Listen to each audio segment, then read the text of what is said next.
Então, gente, bom, deixa eu ver por onde começar. Esse filme é de 2002, ele inaugura uma fase na filmografia do Gus Van Sant. Ele vai, talvez, assim, retornar ao início lá da carreira dele. Eu posso, talvez, situar um pouco quem é esse diretor, né? É um diretor americano, ainda realiza filmes, atuante. No começo da carreira, na verdade, ele começa a trabalhar com publicidade. E no começo da carreira dele, ele investe assim, num cinema mais experimental, muito influenciado pelas cenas experimental americanas, vocês podem perceber, né, vários traços, a gente vai falar disso um pouco, do cinema experimental. E Mala Noche, que é o primeiro filme que ele faz, na época foi imediatamente reconhecido pela crítica, sobretudo pela crítica interessada no cinema independente, como um filme promissor. Assim. Depois ele vai fazer alguns filmes um pouco mais comerciais. Ele faz Procurando Forrester, Finding Forrester, Encontrando Forrester. Isso antes desse aqui, né? Antes desse filme aqui. Com o Matt Damon, O Gênio Indomável, que é um filme que vai dar o Oscar para o Matt Damon, acho que é onde começa aí a parceria do ator com o diretor. Com o Jerry, ele meio que acho que retorna para uma proposta um pouco mais radical, né?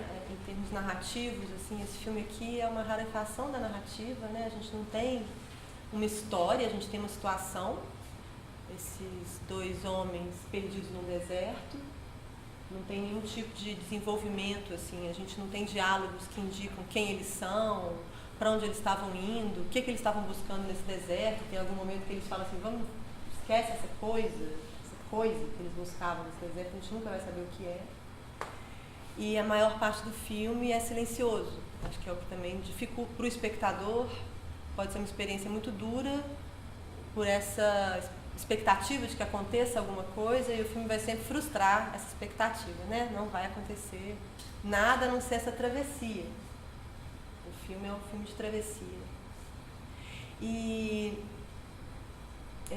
não acontece nada aparentemente, na verdade, porque depois, a partir do momento que você começa também a pensar sobre o filme, é o tipo de filme que cresce à medida que a gente pensa sobre ele. Enquanto a gente assiste, muitas vezes a gente fica buscando, tentando se amparar em qualquer fio narrativo, e depois que ele termina é que as imagens vão voltando, e esse tempo dilatado que a gente teve aqui na sessão, quer dizer, passar muito tempo ao lado de um filme, né, em um filme que pouca coisa acontece, em que as ações se prolongam,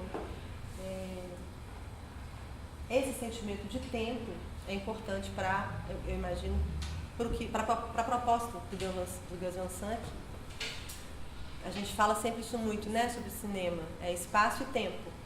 E esse é um diretor que vai se preocupar muito com a maneira como ele vai trabalhar os seus espaços e os seus tempos, nesse filme aqui sobretudo, porque não é, claro, né, não é gratuito ele escolher o deserto como espaço, e a maneira como ele vai construir esse espaço desértico também é muito curiosa, porque ele constrói uma geografia imaginária, né? Na verdade, a gente está aqui num filme que é uma colagem de vários desertos. Vocês devem ter reparado que a paisagem muda muito.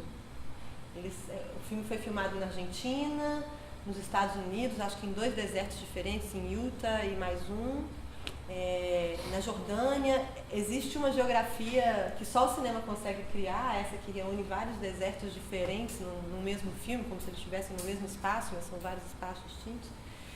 E a paisagem vai mudando. Não só a paisagem, o terreno vai mudando, o céu muda muito. Então a gente está diante de um filme também que o espaço ele não é indiferente às ações, ele atua, é um espaço atuante. As nuvens atuam. As nuvens nesse filme, elas comentam o filme. Assim, nos momentos mais dramáticos, elas aceleram, elas diminuem. Os estados de céu do filme são significativos. E isso é algo que vai aparecer de novo, por exemplo, no Elefante, que é o próximo filme. No Elefante também acontece isso. Logo antes da chacina, o céu muda. Tem algo... Ei! Você queria usar aqui? Ixi, era o meu compromisso. Não, tudo bem. Beleza, vamos... Essa ideia de uma natureza não indiferente está presente assim, desde Eisenstein, nas teorias de cinema. Eisenstein falava disso, que era preciso tornar a natureza não indiferente. O espaço tem que reagir também. O cinema não pode ser só ação de corpos, tem que haver uma ligação com o espaço, né? E aí isso é uma coisa que o Gus Van Sant vai investir muito, em outros filmes dele vai aparecer essa relação com as nuvens, com o espaço. E E o deserto também, na literatura lá, Borges vai dizer que o deserto é um labirinto, né? Apesar de ser muito aberto, são todos os caminhos possíveis, mas é onde você pode se perder, assim, que é o que acontece com os personagens, eles não encontram um caminho de volta. Essa ideia de um labirinto também vai reaparecer, sobretudo nos próximos, o Elefante, que é o filme depois, e o Last Days, que é o filme que ele vai falar dos últimos dias, vai recriar os últimos dias do Kurt Cobain, né? São personagens que estão, de alguma maneira, presos num labirinto. O elefante, no caso, o labirinto é a própria escola, os corredores da escola, aquela perseguição ali. É curioso também, uma nota sobre o elefante, tem um momento que tem um personagem que joga um videogame, e os personagens do videogame são os dois personagens do Jerry. Tem um bonequinho com a estrelinha na camiseta, ele vai fazendo uns comentários na própria obra. Assim. É realmente filmes que estão muito ligados, a meu ver. Assim, ele realiza uma sequência do outro e eles vão comentando um mesmo tema. Assim. E depois do elefante, o Last Days também, aquela casa em que ele passa os últimos dias, também é um lugar meio labiríntico, assim, em que o personagem está sempre tentando sair daquilo e não consegue, tentando sair daquela situação sem conseguir.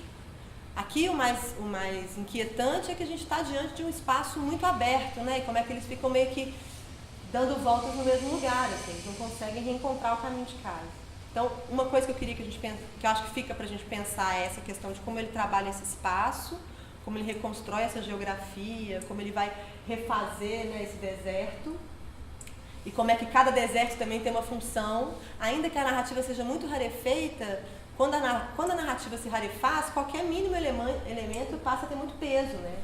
Então, assim, se a gente mudou de um território montanhoso para um território plano, um deserto meio de sal, né, que é esse último, quando eles morrem, tem algo aí que a gente tem que pensar. Nada é muito direto, nada é... Eu não posso virar e falar assim, é por isso que mudou. Não existe um sentido único para esse filme. Cada pessoa vai tomar seus próprios sentidos. Essa que é a proposta, né? Quanto mais a obra se abre, mais a gente consegue também criar a obra para nós mesmos, assim, refazer a obra à nossa maneira, recriar esse drama desses dois personagens a partir das nossas experiências. Então, o que eu vou... A primeira proposta é pensar essa ideia do espaço. O tempo, como eu disse, esse tempo dilatado também permite, é um modo de se perder, né? Quanto mais a gente dilata o tempo, mais perdido a gente fica. A gente não sabe há quantos dias eles estão ali, são 3 dias, são 3 noites. Dá a sugerir isso, mas na verdade parece que é muito mais tempo, né? A gente não entende muito bem esse passar, essa progressão temporal. De novo, também me parece uma estratégia narrativa que tem a ver com essa ideia de nos colocar, tal como eles, perdidos, assim, meio diante de uma imensidão, de um vazio, de uma possibilidade de amplitude, a gente tentando se situar nisso. E aí tem esses dois corpos, né, na cena, que são trabalhados de uma maneira muito interessante. Eu não sei se vocês repararam, mas a maneira como os dois... primeiro, uma coisa que é importante, assim, quando chega um filme com esses dois homens, sendo um filme do Gus Van Sant, claro que a gente pensa numa relação afetiva. Ele vai tematizar a homossexualidade em mais de um filme dele, desde, sei lá, My Own Private Idaho, lá atrás, ele já falava, ele já trazia à cena personagens homossexuais. Ou essa... O Malanoche já, na verdade, exatamente, desde sempre, né? Ele é um homossexual assumido, ele tematiza isso. Então é claro que aqui a gente vai, embora não exista nenhuma sugestão no filme, nem um diálogo, a não ser agora aqui no gesto final, né, quando ele está para partir derradeiramente, que ele faz esse gesto de buscar o outro com a mão e o outro meio que se esquiva, mas depois também tenta de alguma maneira amparar aquele corpo ali, enfim. Mas não existe nada no filme que sugira, nenhum drama psicológico, nada que sugira um amor entre os dois. Mas eles são companheiros, né?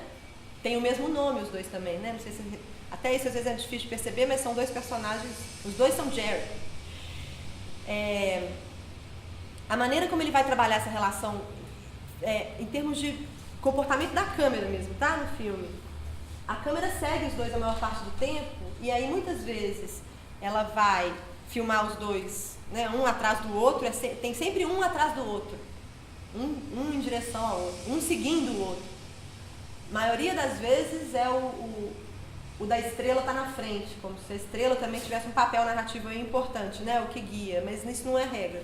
Eu fiquei observando isso de novo, na minha memória era sempre o da estrela que estava na frente, mas hoje eu reparei e acho que eles invertem. E a câmera vai propositalmente, nessa maneira de filmar esses dois corpos, ela vai alternar entre tomar os dois no mesmo plano, mas muitas vezes ela perde um. Um sai de cena, Aí volta, depois tem uns cortes muito instigantes, assim, que um sai de cena por ali, mas de repente no próximo corte ele já está um pouco mais à frente. A câmera vai perder e encontrar esses dois o tempo todo. E eles vão se perder e se encontrar o tempo todo. Na verdade, esse é um filme de encontro e desencontro, se a gente for pensar em última instância, assim. Um buscando o outro e perdendo o outro o tempo inteiro. Acho que uma cena que mostra muito isso é quando eles estão andando paralelamente, estão em sincronia, aí desincroniza, aí sincroniza de novo. Isso, perfeito. Aquela cena sensacional. Essa cena é chave, assim. Quando filmam os dois quase como um duplo, né, um do outro. E a gente está falando, se a gente está falando de algum tipo de relação amorosa, uma relação de desejo, sem querer fechar o sentido do filme nisso, mas é uma coisa que fica sugerida, essa identificação também é importante, né? No amor a gente se identifica, né? E aí, há quem inclusive interprete essa cena dizendo assim, na verdade era um só que estava nesse deserto, o outro era só uma imaginação, era uma espécie de fantasma.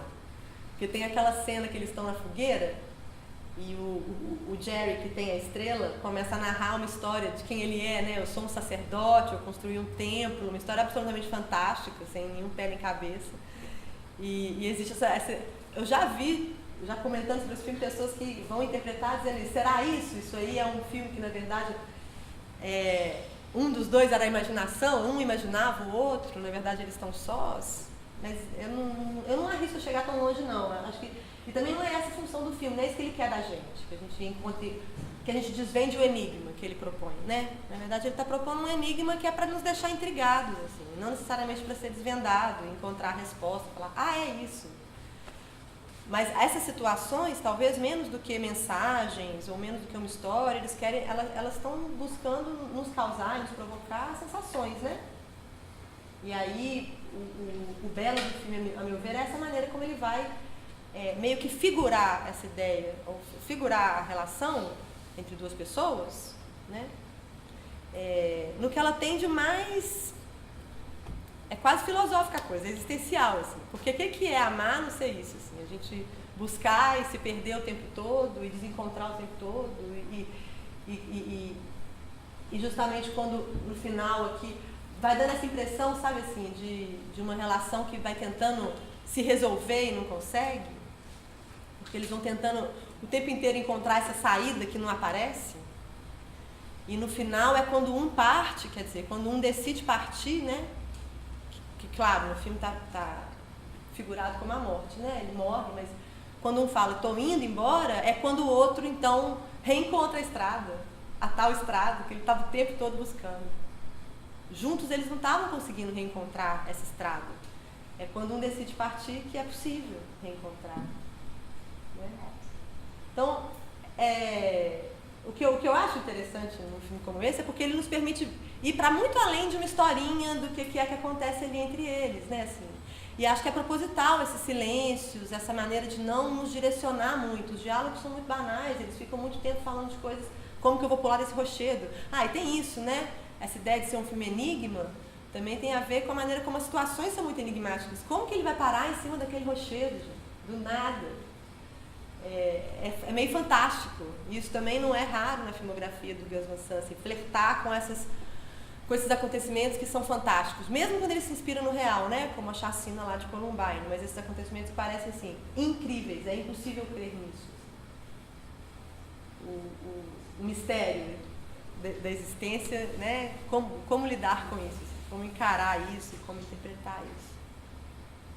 Tá fazendo sentido para vocês essas coisas? O que vocês pensam? Qual foi a impressão de vocês, assim? Naquela cena que você falou, que ele tá narrando uma história fantástica, eu comecei a achar que era um jogo, que ele era o sacerdote do jogo. Sei. Como se fosse um jogo de videogame, assim. Sim. Eu vi, tipo, jogo de videogame. Eu só fiquei pensando nisso, a cena inteira. É curioso, porque... Você fala que é uma história mais fantástica, eu realmente comecei a pensar no videogame. Aham.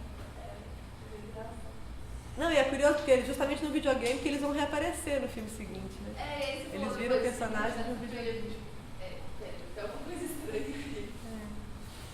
E tem essa figura da busca, né? Da caça, da busca de um pelo outro, que também retorna no elefante, porque querendo ou não, elefante também é uma cena de caça, assim, que está em jogo, né? sei que é muito mórbido dizer isso, mas os meninos estão ali Isso que eu tava achando. caçando os outros. Eles estão, literalmente, Não, né? Mas E aí é curioso, porque o cinema também é uma cena de caça, né? A câmera também é uma maneira de perseguir e caçar, buscar essa imagem que perde, que volta. Quer dizer, tem algo aí entre o gesto de buscar e caçar e o gesto de filmar que também tem reverberação. Duas coisas que você falou. Primeiro, essa coisa da caça, eu concordo demais. Tipo, eu acho que isso está de uma maneira ou outra em todos esses filmes que a gente vai passar aqui. Você comentou no Elefante, não só dessa questão dos caras matando, mas também todos os personagens lá parece que eles estão buscando alguma coisa nas relações entre eles, assim, né? Tipo, tem aquela questão do aquele personagem que o pai é bêbado e tem a menina que sofre bullying, meio como se todos estivessem sempre buscando algum afeto ou alguma coisa do tipo naquele meio, que às vezes é tão hostil e às vezes é afetuoso também. E você estava falando dessa coisa do fantástico, eu acho que a palavra assim, que para mim que encaixa mais é absurdo, né? Que eu acho que está em todos esses filmes também, como lidar com o absurdo dessas diversas formas, assim, dessa história enigmática, de um massacre por crianças, do Kurt Cobain se matar, O suicídio. enfim, acho que são coisas que permeiam tudo, assim, desses filmes dele. Esses filmes em particular que vocês vão exibir aqui no Cineclube, eles estão muito em torno. É A trilogia da morte. uma trilogia da morte. É quando ele está investigando. Mas é engraçado, porque não é só a morte como acontecimento assim, fim da vida, essa morte mais, né, direta. É sobre pré-morte também, tudo que vem, né? Eu tinha uma questão, eu já quando a gente comecei a assistir, eu tinha uma questão sobre o cinema do próprio Vincent, porque eu acho que o Elefante é muito cinema de fluxo mesmo, né? Se você vê mesmo o cinema de fluxo do Vincent, do próprio Jerry, como ele estaria no Jerry, sendo um cinema não narrativo, não de fluxo.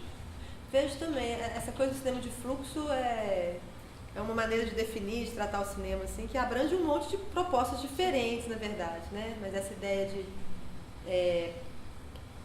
pensar, assim, um modo de narrar que não tente criar um tempo, é assim que eu vejo um pouco, um tempo que então tá, acontece isso que é progressivo, né? Que em direção a uma resolução, o happy ending que a gente está acostumado, o final feliz. Então tá, vai acontecer isso, o herói vai encontrar a mocinha, nananã, isso que a gente está acostumado no cinema narrativo clássico, que organiza o tempo e impede justamente o fluxo do tempo, porque organiza ele de uma maneira muito sempre programada, programa o tempo, corta seu fluxo. Acho que essas propostas dele aqui, todos esses filmes, esse aqui inclusive, o Elefante de novo, e aí dialoga com toda uma lógica do cinema contemporâneo, que na verdade está retomando a proposta lá do cinema moderno, né? Como é que a gente trabalha o tempo sem querer formatar, organizá-lo de uma maneira que é codificada, ou programada, roteirizada demais. Como tratar o tempo na sua imensidão, assim, né? E com isso se perder, né? E com isso correr o risco de também perder a conexão com os espectadores. Tem essa questão. Esse é um filme difícil. Várias pessoas levantaram, não conseguiram ver até o final. Ele pode ser tedioso se você não conecta com a proposta dele em termos de... Mas assim, a existência é tediosa também. Se é um filme existencial, se a gente está querendo falar de existência e de morte como parte disso, porque acho que falar... Não é a morte, talvez, eu fico pensando mais na existência, sabe? Eles chamam de trilogia da morte porque tem esses acontecimentos, tem as mortes, né, que acontecem em cada filme, mas é mais que isso, né? A morte dentro de um conjunto de coisas que é a existência, é o existir, assim. Viver, morrer, atravessar alguma coisa. Por isso que esse aqui continua sendo, para mim, meu favorito, assim, uma espécie de pérola. Porque ele encontra uma economia, né? Ele parece encontrar o ponto mínimo, assim, do que ele está querendo falar nos outros, sabe? Essas cenas de travessia, esses planos gerais, com o corpo atravessando o deserto. É a questão de solidão humana, justamente por esses planos gerais, até pela posição dos dois nesse espaço enorme, sabe? Passava muito a sensação de solidão, uma atmosfera de solidão. Os dois estão ali, estão juntos, mas ainda assim, tipo, estão sozinhos. Tipo aquela que tem os dois picos, sim, aí tá um em cada um. Um em cada Aquilo um. é tipo, eles estão juntos, eles estão só super sozinhos, né? Exato. Justamente pelos planos gerais, mas eu senti muito isso. Exatamente. Essa sensação deles sozinhos. Eu senti muito também, e você falando também por causa da relação e tal, acho que pra mim fez muito sentido também, apesar da aridez e dos desertos, os desertos começam a ficar mais desertos depois também, mais na frente. Então, assim, a gente tem muita informação nos primeiros desertos, tem muita coisa, até chegar a ser fruição de tanta informação, que talvez, pensando depois na relação, pode ser quando a relação tem muita coisa também, e depois essa relação vai nos altos e baixos, e ela começa a ficar cada vez mais árida, e chega ao sal, que tipo assim, não existe mais, é branco, é isso, e tipo, não há mais. O que restou. Não há mais alto. E eles também ficam com aquela relação de um vai em cima, um embaixo, tipo, uma coisa muito, eu acho. Não, e são poucos diálogos, mas tem um diálogo que eles estão discutindo a coisa do ponto, onde que eles tinham combinado de se encontrar, da spot. E eles ficam um tempão ali, mas o ponto, mas era aquele ponto, aí você foi para outro ponto, perdemos o ponto. Esse diálogo para mim é assim, a síntese de qualquer DR, em qualquer relação amorosa, é assim que a gente discute numa relação amorosa. Mas você falou que o ponto era ali, mas o ponto era ali, então fui eu que eu errei, mas a gente achou o ponto e perdeu o ponto, mas ninguém jamais sabe qual que era o ponto. No final das contas, e eu vim parar aqui em cima, eu não sei nem como é que eu desço, sabe? Me segura que eu vou pular, é muito... Quando a gente pensa figurativamente, assim, é muito inteligente a maneira como ele vai construir essa narrativa. Aliás, vale a pena dizer isso, é um roteiro construído a 6 mãos, né? São os 3 que assinam o roteiro, é o diretor e os 2 atores, o Matt Damon e o Casey Affleck, que é o irmão do Ben Affleck, que é o parceiro do Matt Damon no Gênio Indomável, enfim. Estava se formando um ciclo ali, né? E aí, eu acho que deve ter muito a ver também com alguma coisa da ordem do improviso, assim, a maneira como me parece que a maneira eu nunca vi, engraçado, eu tentei encontrar antes, mas tive pouco tempo de buscar isso de ontem para hoje. Tentei buscar alguma entrevista do diretor, não sei se alguém aqui já leu, assim, dizendo do processo de realização, mas me parece, intuitivamente eu diria, que ele criou uma situação, escolheu seus espaços, uma coisa que eu falo muito na hora de realizar os filmes, a gente fica tentando às vezes bolar uma coisa muito cheia de situações, de diálogos, de gestos, quando na verdade você precisa de um bom espaço e de uma situação. Ele talvez tenha feito esse mapeamento geográfico, criado esse mapa, escolhido bem seus desertos, né?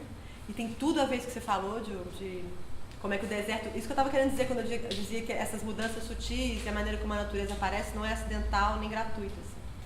Um deserto montanhoso no começo, cheio de altos e baixos, para cair nesse deserto devastado, esse deserto de sal, em que eles vão finalmente se separar, não é gratuito, e vai ficando mesmo cada vez mais rarefeito. Quando eles decidem mudar o plano e falar, vamos tentar achar água, aí tem um diálogo engraçado nessa hora também, né, que eles vão falar do acasalamento. Não, mas lá é o lugar que eles acasalam, vão para lá deve dar certo. Lá eles se reencontram, os animais. Mas também... A partir do momento que eles decidem, então, ir em busca desse lugar do acasalamento, o que eles encontram é um deserto de areia, né? Acho que aquele ali é na Jordânia. Assim. É a primeira vez que a gente vê um deserto de areia mesmo. Antes era sempre esse deserto mais da montanha, com alguma vegetação, e a gente cai nesse seco, nada. Né? Nem água, nem nada, nem possibilidade de acasalamento. Assim. Nada. Então, não é gratuito essa maneira dele fazer isso, né? O que mais? Me perdi, eu estava falando. Os 2 primeiros diálogos mais consistentes, que são 2 histórias de fracasso, que são quase vitórias. Que a primeira é da mulher que errou uma letra do ar. E a segunda era do faltava um cavalo para ele conquistar. Perfeito. E aí eu fico pensando nessa ausência, assim, nessa falta. Faltou uma cena para ele pegar o carro lá e ir sobreviver junto com ele. Verdade. Não sei, eu fico pensando nessa coisa dele ir embora, chorar no carro, ficar com essa ausência, esse assim, que ficou para trás. Na verdade, a minha interpretação do filme, enquanto eu assistia, eu achava que os 2 eram a mesma pessoa, ali era uma jornada para se descobrir quem que era ele, porque, tipo assim, quem te falar, deixa a coisa falar, existe, tipo assim, essa coisa fantástica. Absurda, né? Acho que absurda é uma palavra. Ele subir lá na pedra, por exemplo, ninguém sabe como, e eu fiquei pensando assim, o jeito como eles chegaram lá, tipo, muito acidental. Não sei onde eu estou, muito menos consigo voltar. E aí pareceu que eles pularam nessa situação, assim, agora eu tinha que pular na pedra, assim, sabe? Parecia agora já foi, agora sai daqui só um de nós, eu tenho que descobrir qual Gary eu sou. E aí sai um só. Como se fosse uma jornada necessária. Assim. Não, muito legal isso que você observou das duas histórias, que falta uma peça, né? Falta um detalhe, foi por um triz, né? Foi por um triz que não deu certo. Por um triz no filme deu certo, pra um. Mas é engraçado que o segundo personagem da primeira história, ele acerta a palavra, mas não ganha nada. Ele não ganha nada. Porque ele não rodou a roda da frente. Então eu já fiquei pensando assim, no final vai acontecer alguma coisa assim, tipo, vai vencer, mas não vai ganhar, sabe? Essa coisa assim, não vai ser no final feliz.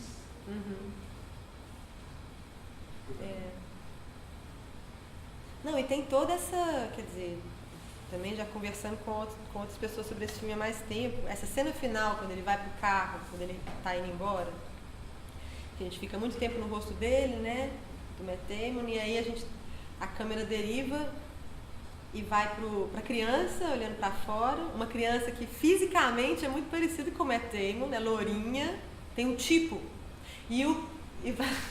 essa eu acho a mais engraçada, mas enfim, faz sentido, tudo pode fazer sentido nesse filme. A criança tá lá olhando pra fora e o motorista é um tipo moreno, mais parecido com o personagem do Affleck. E aí tem gente que acha, analisando tudo, psicanalizando tudo, Freud, que na verdade tem a ver com uma relação, inclusive, do filho com o pai, que esse menino olhando pela janela pode ser um menino imaginando e buscando essa figura paterna que se perde, enfim. Por quê, né? O que tá fazendo esses dois ali no carro? E por que os tipos são? Quer dizer, é possível, não é uma coisa, também não apostaria nisso, mas é possível, tem 1000 possibilidades aí, né, de interpretação. E ele, querendo ou não, ele se interessa pela psicanálise, né? Ele refilmou a Psicose. Aliás, péssimo. A pior coisa que ele já fez na vida foi isso, mas ele fez. Mas é legal, isso que você observou é muito legal mesmo, de como é que é sempre por um triz que a coisa não dá certo ou dá certo, um detalhe que está errado, que sai do lugar e que faz tudo desandar, né? Eu gostei, faz sentido mesmo. E a vocação do quebra-cabeça também, eu acho que isso tem a ver com essa coisa psicológica. Que eles usam a palavra puzzle, né? É um enigma, né? É o enigma, né? O filme é todo enigmático. Psicológico. Esse terreno é fantástico. Eu não sei se eu diria psicológico, porque o psicológico ele é muito terreno da interpretação também, muitas vezes, né? A gente fica aqui brincando de interpretar, mas não é um filme que se propõe a que a gente fique pensando assim, tentando interpretar tudo. Eu não sei se eu diria psicológico, mas talvez sensório, sabe? Uma coisa mais de pensar, provocar sensações e pensamentos e emoções, não necessariamente no campo do psicológico, porque não necessariamente encadeados rumo a uma interpretação, uma historinha que se fecha, né? Uma narrativa que se fecha, e mais como uma coisa que permanece meio aberta, sabe? Talvez como crítica posterior, mas na minha experiência eu não consegui não interpretar, entendeu? Sim, a gente busca. Eu filme sentindo e interpretando. Sim. E quando eu estava pensando nisso, que o Gary era uma pessoa só, para mim foi a constatação quando os dois andavam em sincronia, lado a lado, tipo, sei lá, persona, assim, sim. Quando junta muito. as coisas. Então, eu fiquei bem convencido, assim, para continuar no raciocínio. Mas é claro que outras interpretações são várias. Essa figura do duplo também, ela é muito cara para a psicanálise, por exemplo, tem alguns textos que vão tratar, eu não saberia aqui comentar muito não, porque é muito, muito complicado, teria que estudar mais, mas existe essa figura, né, do duplo. Como a gente se projeta, como a gente se identifica, né, com o que é semelhante, ao mesmo tempo é absolutamente outro, é absolutamente desconhecido, é familiar, mas é absolutamente estranho. Mas no fundo eu acho que é um filme sobre como somos absolutamente sós. Mesmo, e como buscamos sempre não estar sós, mas somos, no fim das contas, somos todos, assim, absolutamente. Eles usam o nome Gary como um adjetivo pejorativo. E eles falam que você Garyzou a coisa. É quase está associado a uma certa rejeição e às vezes até de si mesmo, entende? Por isso que eu fiquei nessa coisa de apartar as coisas. Isso aqui não está funcionando, tá Gary, tá Gary é cilada, é coisa ruim. Você fez a mesma merda de novo. Fez a mesma merda de novo. Agiu como você sempre faz, né? Self-loathing, não sei como é que fala isso. Tipo, isso é auto-rejeição mesmo. Essa expressão parece mesmo, quando você percebe que os dois têm esse nome, parece que é realmente ele falando tipo assim, nossa, eu errei tudo de novo, estraguei tudo aqui, perdi, a culpa foi minha. E então essa teoria de que é uma pessoa só fica mais acirrada ainda. Ou então, se for pensar no casal, é um casal que tem realmente muitos problemas, assim, sem viver a culpa um no outro, mas no fundo a culpa tá em si. Parece isso com essa parte que você falou agora do nome. Eu também tinha reparado isso, quando eles usam Gary como um verbo negativo. O negativo, assim, a ação subjetiva aqui, ela vai sempre nos desviar, né? Ela vai sempre causar algum tipo de desvio que não deveria acontecer. A gente está agindo o sujeito inadequado no mundo, né? Um pouco isso, tem um sentimento de inadequação. Não sei se é tanto de punição, não, errei, né? Bem, mas imagina a adequação, pronto, garyzamos o negócio. Agimos e foi inadequado o que a gente fez. A gente podia falar uma coisa de auto... Mas sim, não deixa de ser uma crítica, né? Tem isso, acho que tem algumas figuras assim que são muito importantes para o filme, mas que vão inspirar muitos outros cinemas também, antes desse filme dos anos 70, essa ideia de deriva, a câmera que deriva também, que vai perder os personagens e reencontrar, a ideia de desvio. Acho que são motivos assim, que vão reaparecer. No cinema moderno é muita gente à deriva, né? Quando a gente volta lá nos anos 60, tipo, esse cinema do pós-guerra, logo depois da Segunda Guerra Mundial, Rossellini, neorrealismo já é isso. O que é? Os corpos derivando pela cidade destruída, assim, aquela cidade em ruínas. Não sei se vocês já viram, Roma Cidade Aberta, Alemanha no Zero, que são filmes, o que acontece nesses filmes? São personagens à deriva, né? Andando num espaço devastado também, um outro labirinto, né? O labirinto aí da destruição. Mas a câmera acompanha esses personagens vagando, não existe e eles não chegam em lugar nenhum, ou chegam na morte, como é o caso da Alemanha no Zero também, né, no suicídio do menino, enfim. Então o Gus Van Sant parece estar aí se alimentando e se inspirando, ele não está inventando uma coisa originalíssima não, né? Na verdade tem uma série de filmes antes dele que vão trabalhar esse tipo de comportamento de câmera e comportamento narrativo, e também essa maneira de lidar com o tempo reaparece, por exemplo, no cinema experimental demais, né? A própria Chantal Akerman, que é uma cineasta que eu comento demais aqui, explora muito essa ideia da duração a partir dos cineastas experimentais norte-americanos, Andy Warhol.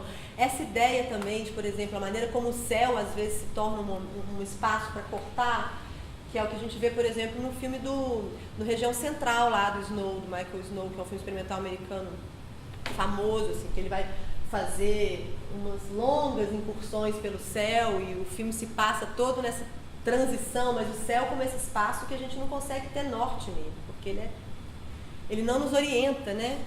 É uma desorientação completa o céu, não tem uma rota.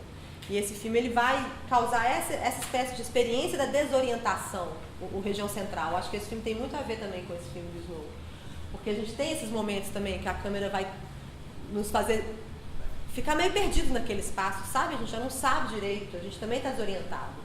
Né? Interessante que você estava falando do neorrealismo, aí eu lembrei do Antonioni, do Aventura, que também tem muito isso, principalmente na parte da ilha, que depois, tipo, pensando na parte das relações, né, que depois tem alguém se perde, que é também, tipo assim, tem aquele deserto, que é aquela ilha, as relações também das pessoas começam a ficar cada vez mais absurdas. Sim. Sim, tem muito a ver. Acho que é um diálogo muito forte com esse cinema moderno.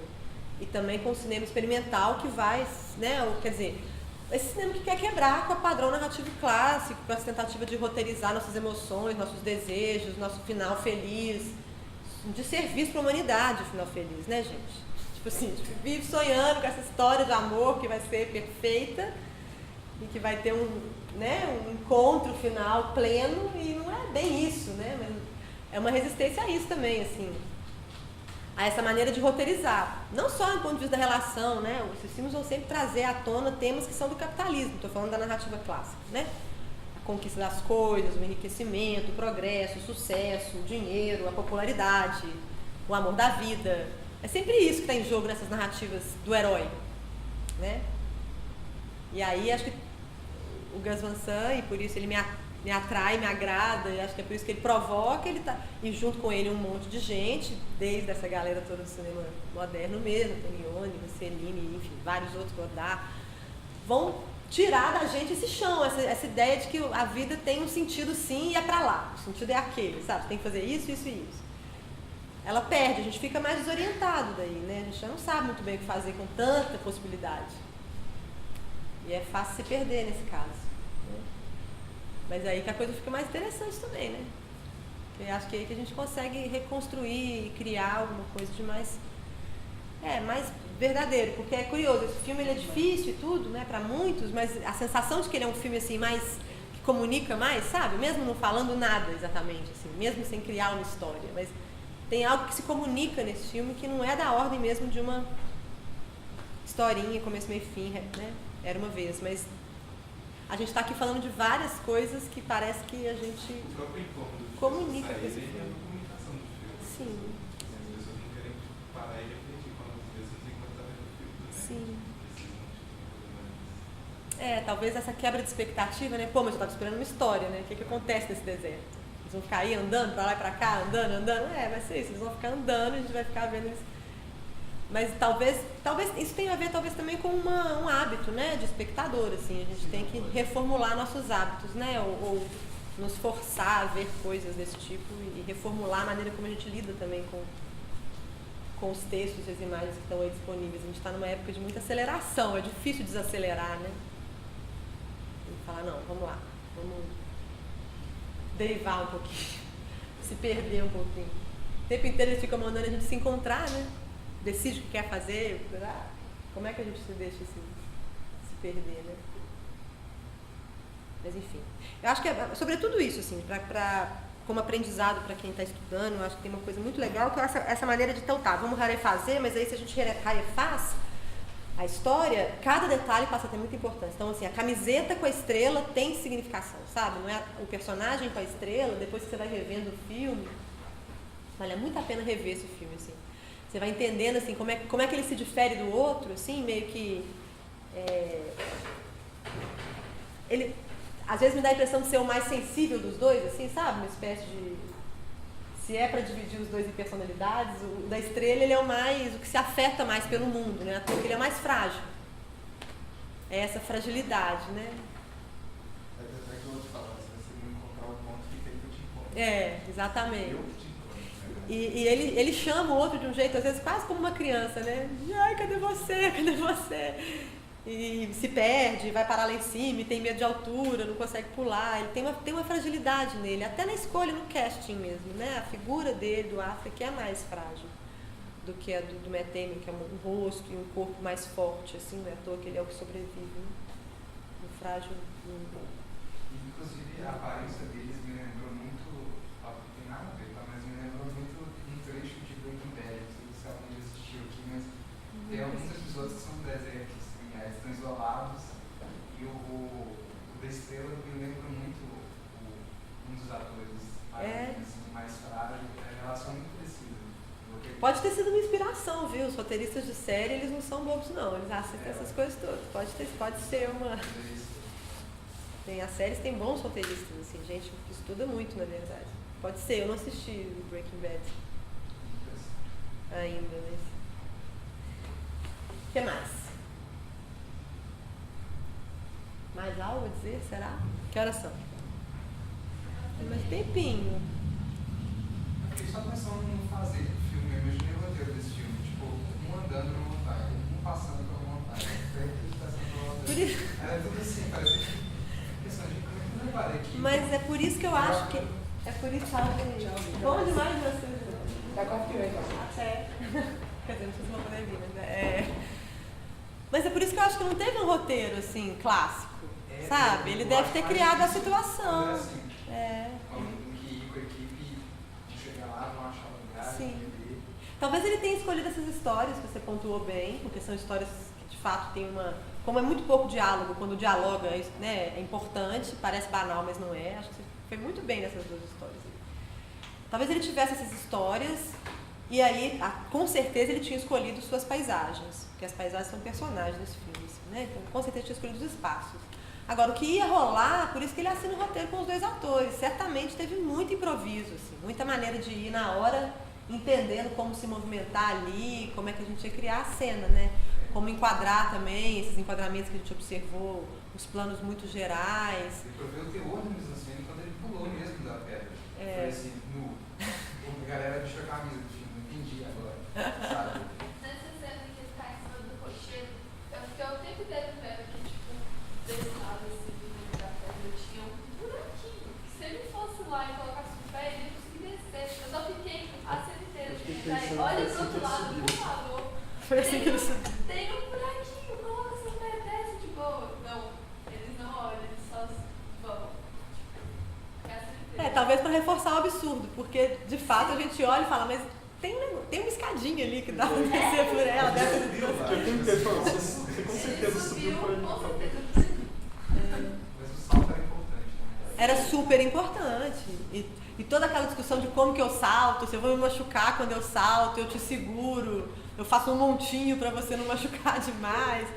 E essa coisa de assim, salta, mas não vá se machucar, que você vai me dar trabalho se ficar aí machucado.